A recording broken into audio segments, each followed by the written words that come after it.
What's going on, everybody, and welcome back to Comic Breakdown. In this video, we're jumping into Gambit issue number 2. This story is following not only Gambit, but also Storm in the days of Uncanny X-Men. In an encounter with Nanny and Orphan Maker, this made Storm go to a de-aged state. In this younger state, her powers and memory, they're both very unreliable. In the last issue, we saw them kind of settle a score with Shadow King. Now, obviously, this isn't going to be the last time they see Shadow King, but until that encounter does happen, Gambit and Storm, they are traveling across the country. Aurora going by Ro. She is advancing all of the thieving skills that she first developed as a child on the streets of Cairo. And so as this dynamic duo make their way across the states, they're gonna run into some very familiar faces. Faces that are gonna cause a lot of trouble for them. Now, before we do dive into this issue, I want to let you guys know that we started up memberships on the channel. Much like a Patreon, it has 3 different tiers, from $3 to $25, from loyalty badges to being able to game with me personally, or if you would like, a video collaboration of us doing something on your YouTube channel. These memberships are not only going to help the channel grow in much bigger ways, but much like using the super thanks button, all of these funds go to buying more comics, making sure we're staying up to date on all the awesome stuff. So if you guys truly want to help this channel become something great, please consider joining the membership program for our YouTube channel. Make sure you guys have subscribed to the channel, make sure you like this video, and with that being said, let's dive into this breakdown. Alright guys, so as we dive into this issue, we are just off the side of the Mississippi, making their way south from Cairo, Illinois. These two thick as thieves. The two of them are honestly having the time of their life. That is, until the unexpected happened. Making their way down this very curvy and narrow road, they see 2 vehicles oncoming towards them. Seeming to have some kind of car fight in the middle of the road, they're bumping into one another. This causes Gambit and Ro to go swerving out of control and careening off the ledge. Being an older vehicle, there were no airbags. Ro, her head hits the windshield, and Remy's head hits the steering wheel. As they find themselves completely surrounded and engulfed in water. We have Ro, who is bleeding out, and she's got a huge cut on her head. Also being currently unconscious, Gambit grabs hold of her, trying to hold on to her, trying to free themselves from the vehicle. He uses his power to blow the car away, to break the hold that it has on them so they can get to the surface. But in doing this, he loses control of Ro. As she begins to float away, a mysterious stranger jumps into the water. Grabbing hold of Ro, they all get to the surface. Getting up there, we see that Ro is not currently breathing, needing CPR immediately. Our stranger gets to work, and while they are able to get her breathing, she is still unconscious. She needs a doctor. Lucky for them, our stranger's mother just so happens to be a doctor. Hopping into her truck, they hightail it out of here. And with Ro being unconscious, she goes into a type of dreamscape, and what she finds before her is her grandmother. A grandmother that is many times removed. But she heard the scream of Ro, and she came to see what is going on, letting her know that she fought against the Shadow King, and she won. But also letting Ro know that this is not the end of Shadow King, that he is going to come back, he is going to want his revenge. And so she is here to mentor Ro, picking us up with Gambit and at the house of the stranger who saved their lives. We learned that Ro is currently in a coma, almost drowning, her head slamming against the windshield. This could have gone much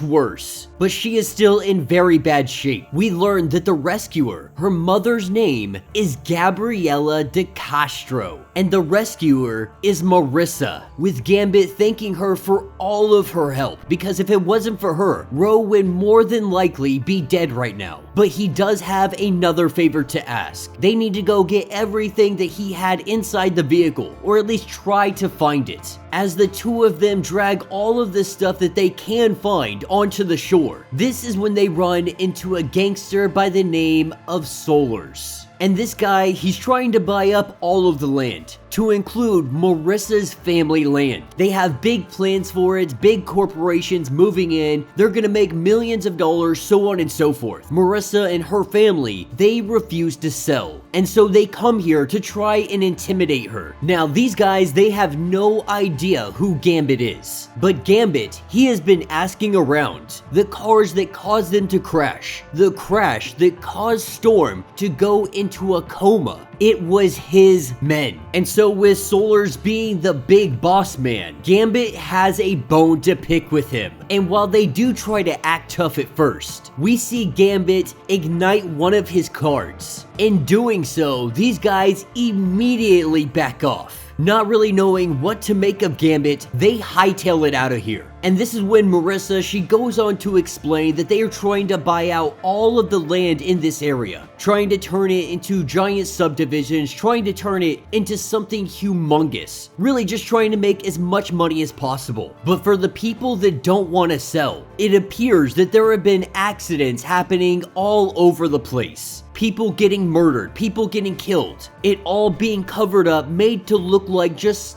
bad luck at the end of the day. But Marissa knows that these guys are responsible. They are the ones intimidating and hurting people to make sure that they get what they want. Inside the mind of Ro, she is currently in the midst of her training with her grandmother. And as she trains all of this time, she is getting her butt kicked. But there is no part of Ro that wants to give up. And so while this training continues, while she sits here in a coma, Remy and Marissa, they're starting to get a little bit close. Looking like it's gonna get a little bit romantic, looking like Remy's gonna go in for a kiss. This is until some goons show up, they break up this romance, and they start attacking the two of them. As these thugs descend on the two, Remy wastes no time lighting up some cards and taking down some bad guys. From the shadows, we have a mysterious mercenary who is watching. More than likely, they were hired by Solars. He is a very impatient man, and he wanted these guys taken off the board as quickly as possible. Our mercenary, he knew that this was a bad idea. He knew that they should have waited. They should have watched. Because Marissa, she is a Force Recon Marine. She is no easy individual to be able to take down. But she's not even the biggest threat. The biggest threat is Gambit, being far more dangerous because of his superpowers. This is when we see that mercenary, it is in fact Warhawk. He has been hired to take these two down. Picking up Marissa's truck, he chucks it at the dock, almost landing on Remy and Marissa. As the two try to jump into the water, there is a giant explosion, taking us over back to the mind of Ro. She is still in the midst of her training, but while she is training, there seems to be some kind of smoke that is building up around her. Not understanding what is going on, she breaks out of her coma, and when she does, she sees that the house she is in is on fire. Not only that, but Gabriella is unconscious, the mother of Marissa. With Ro being in this weakened state, she doesn't know what to do. She doesn't know how to save her. As the smoke starts to choke her up, all she can say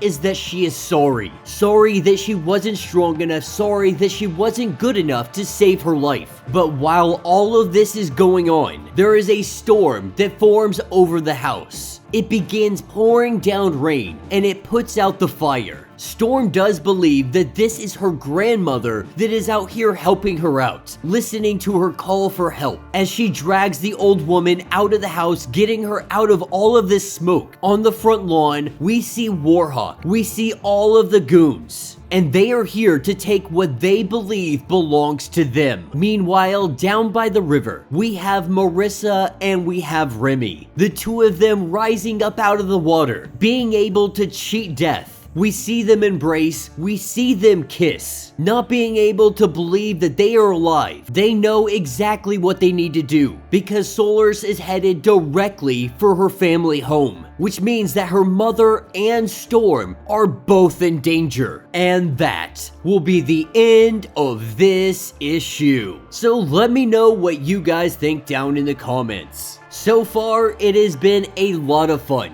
I do enjoy these stories that throw us back in time and show us the kinda in-between stories that we might be missing out on. Stories that don't necessarily need to be told, but stories that add so much depth to all of the characters that are currently involved. Seeing Warhawk in here was definitely a fun little add-in, but there wasn't a whole lot going on here. We see that Ro, she's still struggling really hard with all of her powers, and while she probably believed that this was her grandmother that caused the rain to put out the fire, more than likely, this was Ro. I think this story is going to build up that it's really Ro's doubt, with her memory loss and kinda lack of understanding of who she is. This is what's putting a real dampening on her powers and abilities. But now, faced against all of these goons against Warhawk, I think we're gonna see Ro really show out. But let me know your thoughts, let me know your theories. If you would like to get completely caught up on everything going on with Gambit, be sure to check out the link in my description as well as the top of this video. It is gonna get you completely caught up on everything going on with this series. If you would like to support the channel, you can always do so by hitting the super thanks button. This button will let you donate directly to the channel, or you can check out our membership, a monthly subscription that goes directly to helping out the channel in the best of ways. Having all kinds of perks, definitely something you're gonna want to check out if you love the channel. Now, if you can't do any of that, do me a favor, make sure you subscribe to the channel, make sure you like this video, make sure you hit that notification bell, and with that being said, until the next breakdown.